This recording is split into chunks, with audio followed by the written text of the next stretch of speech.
मतलब बीसीसीआई के दबाव डालने के कारण रोहित ने रिटायरमेंट ली है। सब लोग बहुत खुश थे, सब कुछ सही जा रहा था, लेकिन दिक्कत स्टार्ट होती है 2023 में।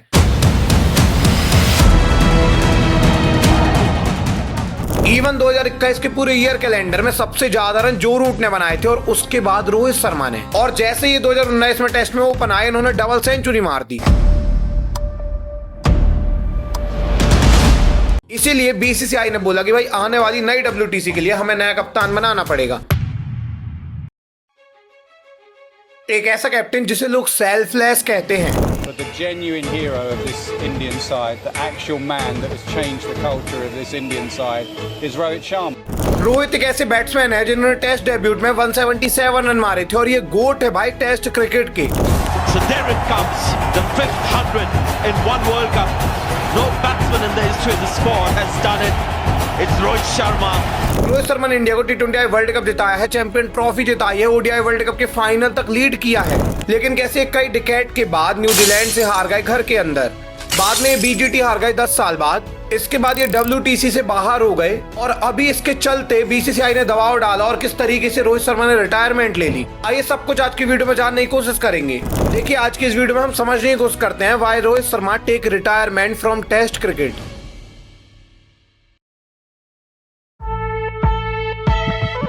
Dharavi is one of the world's most heavily populated communities that plunges into utter darkness every day.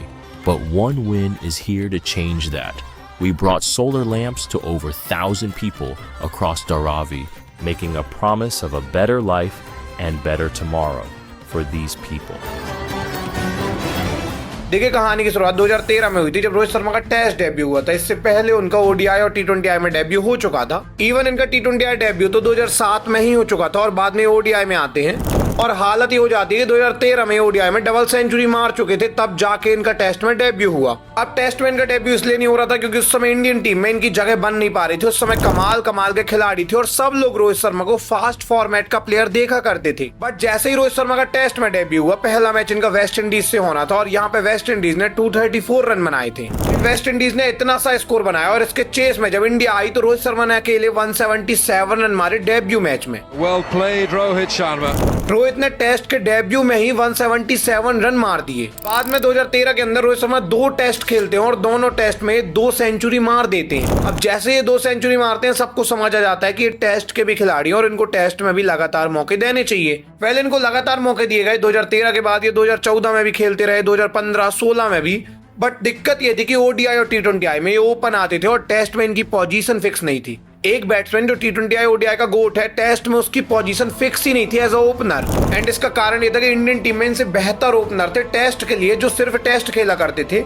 And ये फ्लॉप भी नहीं थे। जैसे 2015-2016 में विराट की कैप्टनसी में इंडिया इतने ऊपर गया कि रोहित की जरूरत ही नहीं पड़ी। एंड जब रोहित ड्रॉप होते टेस्ट से तो कोई ध्यान नहीं देता क्योंकि इंडिया तो टॉप 1 में था। मतलब आप सोचिए कि टी20आई और ओडीआई में गोट बन चुके थे एज ओपनर, लेकिन ओपन ये कर ही नहीं पा रहे थे टेस्ट के अंदर।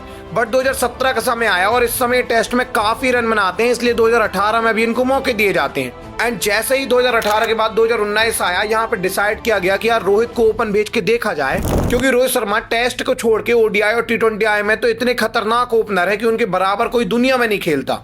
तो ऐसे में रोहित को टेस्ट में ओपन भेजा गया 2019 के अंदर और जैसे ही 2019 में टेस्ट में ओपन आए, इन्होंने डबल सेंचुरी मार दी।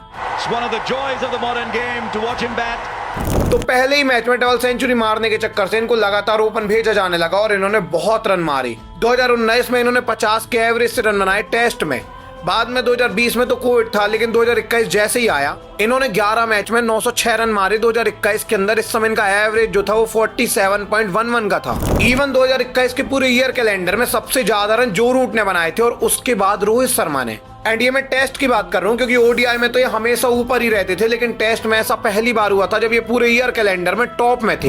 एंड इसी के चलते विराट का जब 2021 में डाउनफॉल हुआ एज अ कैप्टन, वो जैसे कैप्टनसी छोड़ते हैं तो रोहित शर्मा को नया कैप्टन बनाया जाता है टेस्ट का। एंड रोहित जब टेस्ट के कैप्टन बने तो सबकी एक्सपेक्टेशन पीक में चली गई कि ये ट्रॉफी पे ट्रॉफी दिलाएंगे। एंड हुआ क्या, 2021 के बाद जब 2022 आया तो रोहित ने 10 मैच के अंदर 635 रन बनाए 45 के एवरेज के साथ। We'll get there. Well played, Rohit Sharma. सब लोग बहुत खुश थे, सब कुछ सही जा रहा था, लेकिन दिक्कत स्टार्ट होती है 2023 में। 2023 जैसे ही आया team India world test championship हार गई। अब ये वर्ल्ड टेस्ट चैंपियनशिप तो हार गए थे, लेकिन 2023 में रोहित की फॉर्म भी खराब थी और बाद में जब 2024 आया तो यहाँ पे इंडिया न्यूजीलैंड से हार गई अपने ही घर में। दिक्कत तो और जब बिगड़ी जब 2024 के एंड में इंडिया बीजीटी खेलने जाती है एंड पहला मैच बुमराह की कैप्टेंसी में जीतने के बाद भी इंडिया रोहित के आने के बाद हार गई। ऐसे में बीसीसीआई कहने लगा कि हमने रोहित को इसलिए कैप्टन बनाया था ताकि रोहित लीड करेंगे, ट्रॉफी जिताएंगे, बट रोहित की कैप्टेंसी में तो हम ट्रॉफी और हारते जा रहे हैं। अगर रोहित को आप as a captain ODI T20I में देखेंगे तो ये गोट है, इनके बराबर कोई नहीं है। बट जैसे ही इनकी बात आप टेस्ट में करते हैं तो ये फेल होते जा रहे हैं लगातार। पहली बार तो ठीक है ये फाइनल हारे वर्ल्ड टेस्ट चैंपियनशिप का, पर सेकेंड बार WTC में ये पहली बार बिना फाइनल खेले बाहर हो गए और रोहित इस समय कप्तान थे। इसीलिए बीसीसीआई ने बोला कि भाई आने वाली नई WTC के लिए हमें नया कप्तान बनाना पड़ेगा। एंड अभी करंट टाइम में जब IPL चल रहा है, जब बीसीसीआई ने बोला कि भाई हम नया कैप्टन बनाना चाहते हैं, अब रोहित को हम कैप्टन से हटाना चाहते हैं। अब अजीत अगरकर गौतम ने बोला कि भाई एक साइकिल के लिए रोहित को और कप्तान बने रहने दो, बट बीसीसीआई ने साफ इनकार कर दिया कि अब रोहित कैप्टन नहीं रहेंगे टेस्ट क्रिकेट के। एंड हालत तो ये हो गई अभी कि गौतम और अजीत अगरकर ने बोला कि रोहित नहीं रहेंगे तो आप बुमराह को बना दो, लेकिन बीसीसीआई ने बोला है कि नए कैप्टन शुभमन गिल होंगे। एंड ये रिपोर्ट कह रही है, मैं नहीं कह रहा हूँ, रिपोर्ट के हिसाब से ऐसा देखने को मिला है। एंड जैसे ही बीसीसीआई ने ऑफिशियल रोहित शर्मा को बोला कि अब आप कैप्टन नहीं रहेंगे तो रोहित शर्मा ने रिटायरमेंट ले ली। मतलब बीसीसीआई के दबाव डालने के कारण रोहित ने रिटायरमेंट ली है। अब आप देखिए, अगर Rohit Sharma world test championship जिता देते या फिर इस बार वो फाइनल में होते या फिर वो वर्ल्ड टेस्ट चैंपियनशिप के फाइनल में नहीं भी होते, इसके बाद भी अगर वो बॉर्डर गावस्कर ट्रॉफी भी जीत जाते तो एज अ कैप्टन वो 2 साल और खेलते। रोहित शर्मा एक साइकिल में पक्का और लीड करते इंडिया को, क्योंकि रोहित एज अ कैप्टन बहुत बढ़िया कप्तान है T20I ODI के अंदर, तो टेस्ट में भी एक गोट कैप्टन बन के निकलते।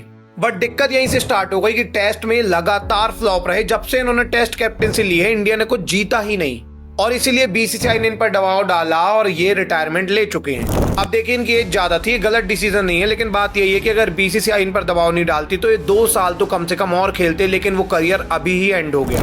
वेल, बीसीसीआई ने ऐसा पहली बार नहीं किया, इन्होंने विराट की कैप्टनसी भी छीन ली थी। इसके ऊपर मैं 1 घंटे की डिटेल्ड वीडियो बनाने वाला हूँ, इसलिए आप सब्सक्राइब कर लीजिए, ये वीडियो आप जरूर से देखिएगा। एंड अभी रोहित के जाने के बाद मुझे काफी बुरा लग रहा है। मैंने जब से क्रिकेट देखना स्टार्ट किया है रोहित और कोहली को ही खेलता देखा है।